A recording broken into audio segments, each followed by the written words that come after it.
Well, there's no captured gameplay for today, and that's for one simple, easy to explain reason. I don't like this game enough to bother. Which, now that I've said it, does sound a little pathetic. Oh, not in the, well, just capture the gameplay anyway, you pansy, way that you might be thinking. Rather in the sense that the phrase, I don't like this game enough to bother, doesn't in any way come close to expressing the emotion behind the act of playing a game with the intent of reviewing it and then neglecting to capture gameplay. That sounds lazy, maybe disinterested, and that's not my intent at all. My intent is to express that my dislike of this game runs so deep that while playing and actively considering whether I should turn on screen recording, I determined that I didn't want even a single frame of this turd sitting alongside the other photos on my phone for fear that I might begin seeing ads for Raid Shadow Legends popping up in my home movies. Is that more clear? I figured that given the latest huge advertising run for this craptacular hall of vomit is evidently winding down, assuming YouTube hasn't just graciously decided that I've been bombarded by enough viscous bodily runoff that they could stop batting me around the head with it, there's a good chance that many of you did, in fact, download this thing. If you're lucky, you never opened it up, and I can disavow you right here of the illusion that there is, in fact, any actual fun to be had on the inside. If you're not lucky, well, then we're basically just here for a session of Freemium Players Anonymous. Hi, I'm Time to Punt, and I've played Raid Shadow Legends. Let's take a moment to pause for a brief tonal shift and discuss the reason anyone ever downloaded this game, and also the one thing the game actually does well, the visuals. Yes, it's a mobile game, but we're to a point now where it's a good thing that Sony and Microsoft are releasing a new generation of consoles because frankly high-end phones have just about caught up to the last generation of consoles in terms of graphical horsepower. On the 6-inch screen in your pocket, the visuals of this game are going to look really rather impressive.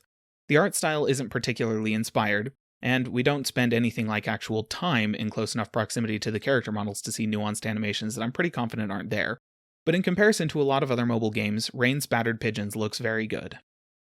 There, with that out of the way, we can get back to the main event. Because playing this turd for the visuals is a bit like clamping your eyelids open so your creepy pediatrician can rub salt in behind them. Shadward Legends contains about as much gameplay as your average slot machine, with the added bonus that the incredibly low odds of actually winning a significant amount of money have been replaced with a grainy photo of a decidedly manic Mel Gibson giving you the middle finger. If you're using the app the way the developer designed it, it's actually more of a Soviet Union simulator, because you don't play Raid. Raid plays you. I have accused a lot of mobile games of locking fun away behind paywalls in the past. Don't go looking for them on the channel page, I don't typically review those games. But trust me, many of my deranged rap battles with the devil start out with complaints about mobile games locking fun away behind paywalls. I'm fairly confident that Raid Shadow Cheeks doesn't do that as early on as some games, though. My time with the game did not, in fact, seem to run up against any paywalls. Oh, don't get me wrong, the evangelical invitations to stuff all my money into an IV bag piped directly into the app's jugular were all over the place right from the moment the game started up. But I didn't stop playing because I hit a point where the only way to progress was to auction my firstborn or grind against the game until the heat death of the universe. I stopped playing because the gameplay is a literal heap of trash. Somewhere someone is probably saying to themselves that I'm being too harsh on the gameplay. To you, I shall simply observe that the game has a feature you can activate that will literally allow it to play itself, which is a pretty good sign that even the soulless suits in charge of this game knew that the gameplay was soul-sucking.